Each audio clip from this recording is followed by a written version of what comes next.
Assalamualaikum warahmatullahi wabarakatuh. Apa kabar Lancer? Semoga kita selalu dalam keadaan sehat walafiat. Baik Lancer, kali ini kita akan bincang-bincang bersama Bapak Sitorus. Beliau salah satu pembudidaya ikan kerapu.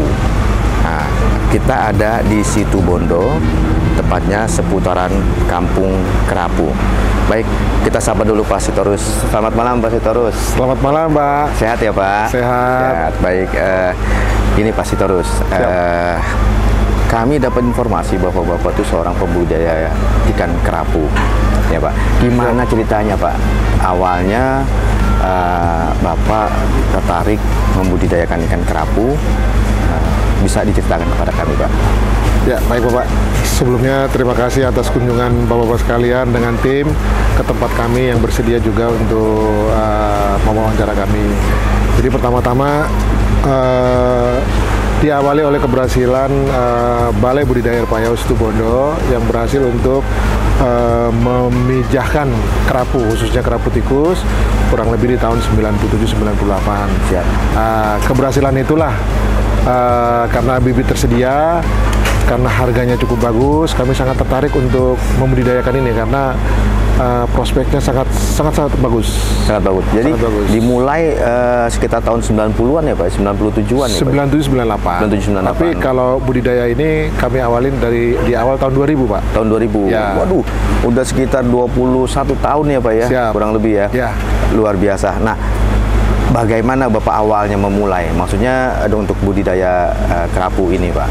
Apakah di skala kecil di keramba atau di satu tempat di pinggir pantai, gimana Pak? Ya, jadi memang karena lokasi di sini satu tempatnya sesuai, perairannya masih bagus, sumber benihnya dekat sekali, ya jadi teknologinya juga sangat dekat, ada di Balai Budidaya Air Payau Situbondo. Ya kurang lebih dari sini mungkin kurang lebih 2 km. 2 kilo ya Pak. Nah, ketersediaan benih tersebut tentunya tidak luput daripada pasar Pak. Ya karena sangat pasar. Pada saat itu saja sudah kurang lebih 400.000 1 kilo. Kalau kerapu tikus khususnya. Kerapu tikus yang size berapa? Maksudnya kilo 2? Sebenarnya mulai dari 4,8, tapi amannya itu 5 on. Karena untuk ekspor Pak. Oh baik. Diawali dari situ. Ya, karena keberhasilannya Balai dulu itu adalah diawali oleh bibit kerapu tikus karena itu memang yang sulit untuk dibenihkan dan itu berhasil untuk di Situbondo. Nah, jadi dilanjutkanlah dengan kerapu macan. Nah, sekarang dengan banyak permasalahan kerapu macan, dilanjutkanlah dengan hybrid tersebut. Ikan hybrid, ada hybrid cantang, ada pun hybrid cantik. Jadi yang kita pelihara ini sementara ini adalah hybrid cantang. Hybrid cantang. Ya. Jadi maksudnya hybrid cantang itu persilangan antara kerapu kertang jantan dengan kerapu macan betina.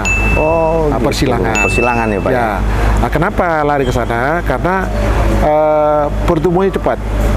Pada saat juga dibuatkan tersebut tentunya kuat terhadap penyakit. Walaupun sekarang daya tahan tubuhnya lebih kuat ya lebih Pak, kuat. Walaupun sekarang ini sudah mulai terjadi penurunan karena memang dipelihara di satu tempat dengan secara terus-menerus, tentunya ada penurunan.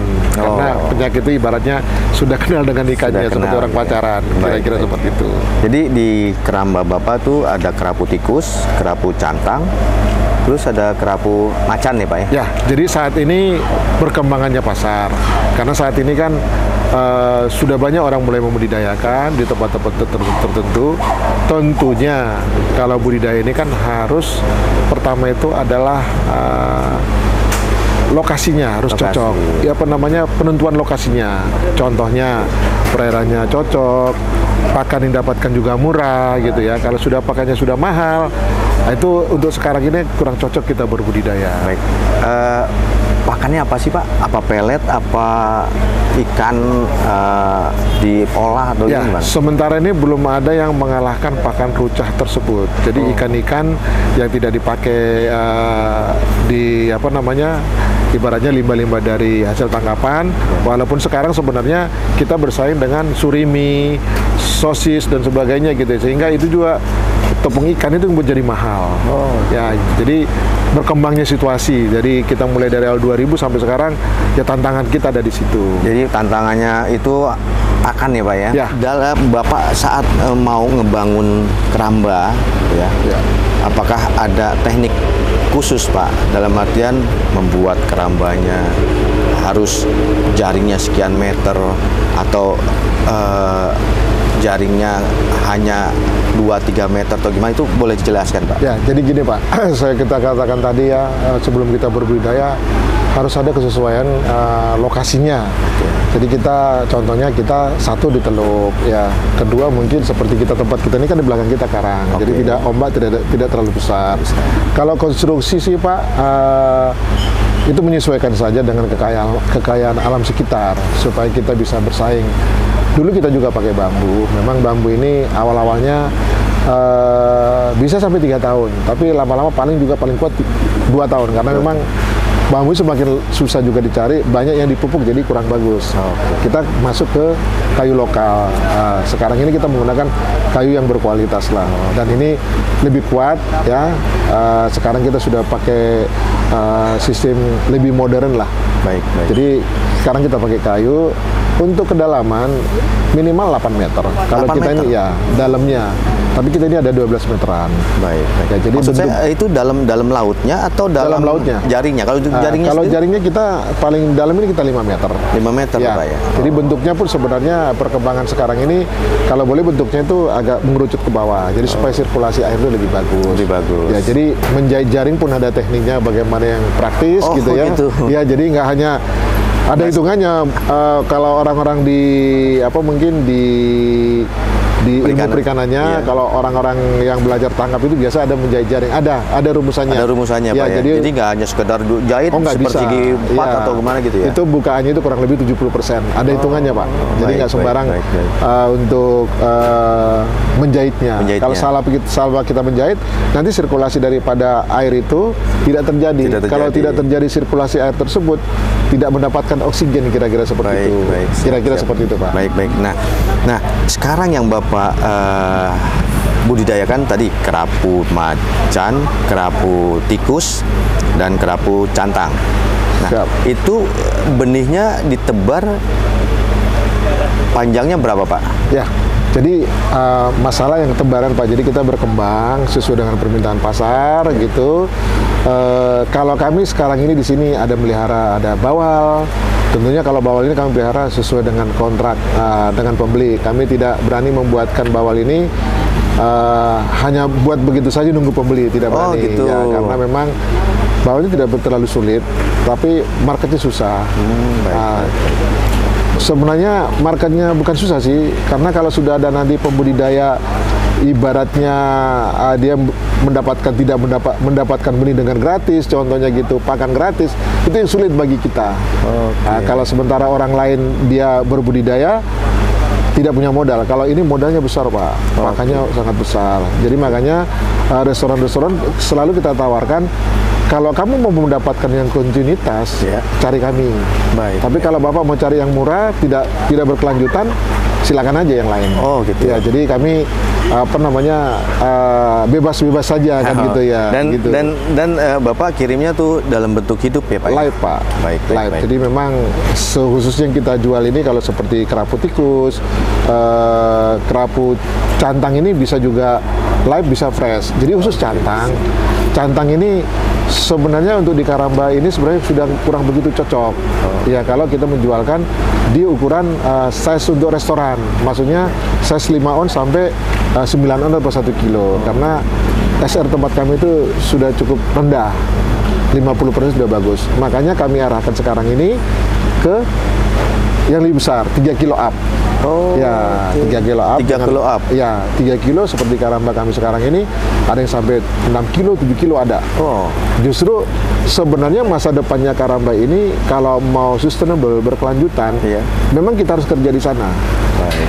Jadi bisa disimpan lebih lama, bisa diarahkan yang lebih frozen, fillet itu lebih diarahkan ke depannya. Inilah di sini butuh juga bantuan dari beberapa pihak untuk bisa maju pembudidaya Indonesia ini supaya bisa lebih berkembang. Baik, baik. Jadi kembali masalah bibit, sekarang ini kami tidak berani main-main, Pak. Oke. Jadi bibit yang kami tebar sekarang ini adalah minimal 15 cm. Justru sedang kami pikirkan bagaimana menebar ini mungkin 200 gram supaya bisa esernya lebih tinggi. Oke. Nah, trik khususnya untuk pembudidaya sekarang ini, khususnya kerapu, kalau mengandalkan dia hanya membeli bibit saja, jangan harap bisa berhasil. Oh, gitu. Ya, jadi harus dia mempunyai beberapa fasilitas, paling tidak menggelondongkan, membesarkan ikan yang kecil sampai agak besar di sekitarnya dia, baru masuk ke karamba. Oh, Nah, gitu. banyak pembudidaya sekarang ini karena dia hanya sepotong saja, banyak yang kolap. Jadi Bapak juga punya seperti hatchery gitu ya, Pak ya? Kita punya hatchery. Kita sebenarnya dari hulu ke hilir kita punya. Oh, Ya. jadi sebenarnya dibibitkan dulu sampai dengan ukuran tertentu, Ya. baru masukkan ke keramba. Ya, jadi yang Oh, paling oke. praktis sebenarnya kalau mulai dari telur kan lebih rumit pekerjaannya. Iya.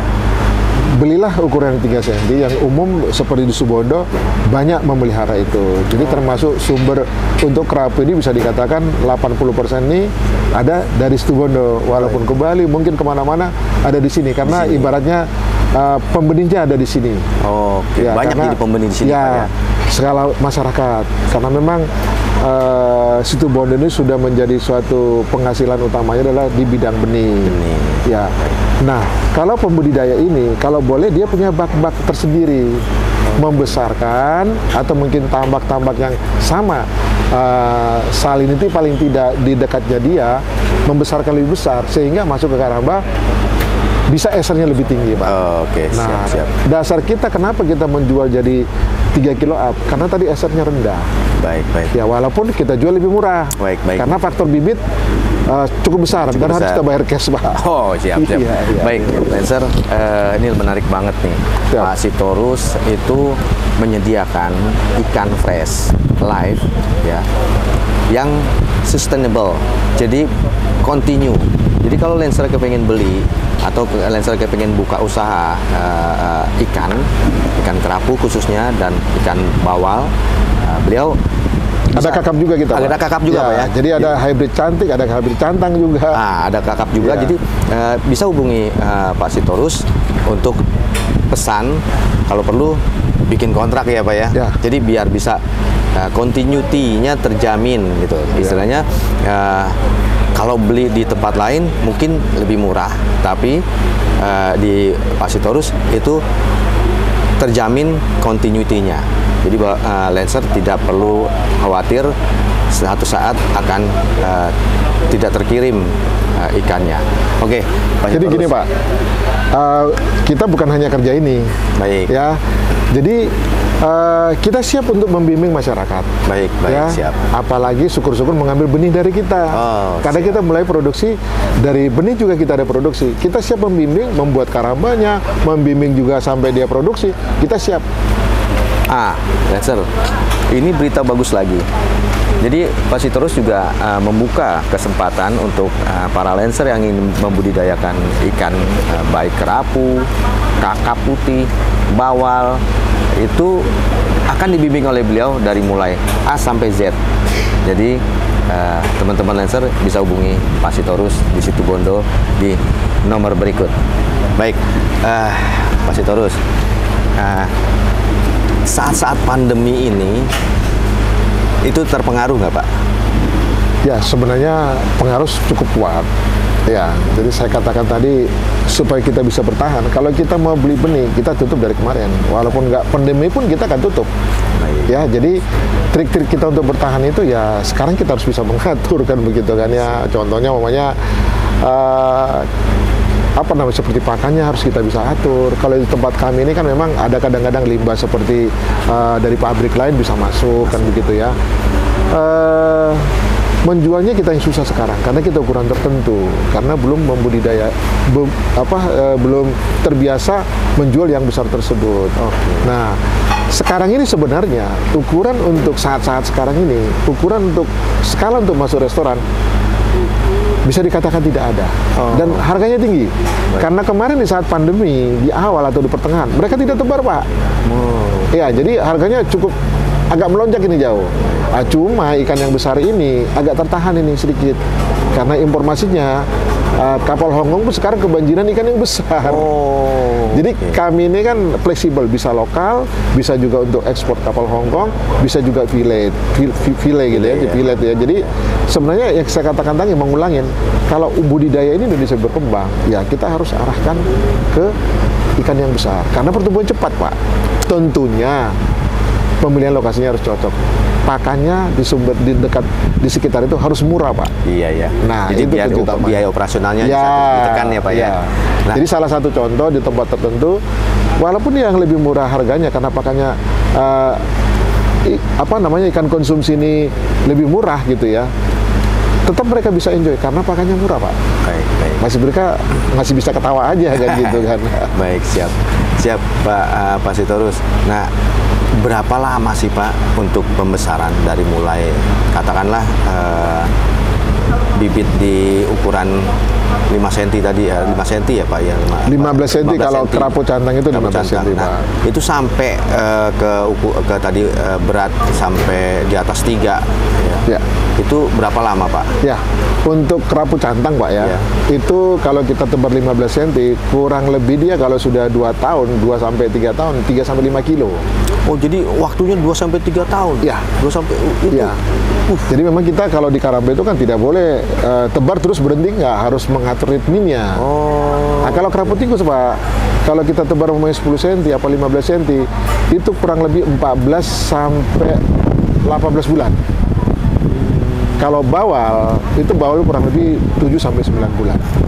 Itu untuk size 5-6 on. Baik. Ya, jadi kalau seperti kakap ini kurang lebih 18 sampai 24 bulan itu 2 kilo up. Oke. Kira-kira seperti itu. Siap. Nah, itu tadi kakap putih loh Pak itu Pak ya. Kakap putih ya. Baramundi ya. Nah, itu tadi lama istilahnya lama membudidayakannya Pak ya.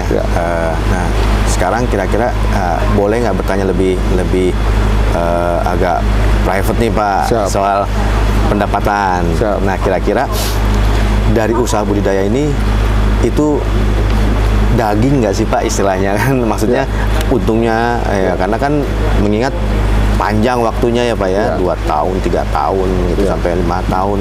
Nah, kira-kira untungnya daging nggak sih Pak? Kita tebar 3.000 ya. 3.000 ini kita tebar per kotak berapa? Kita buatkan sama Pak per kotaknya. Umpamanya 300, berarti contohnya 3.000 Pak ya. Berarti 10 jaring Pak. Nah, nanti bisa saja setiap bulan kan ketahuan yang matinya Pak. Kita nanti panen sekali panen terus habis, nggak bisa berputar Pak. Itu kadang-kadang orang yang dipertanyakan seperti itu.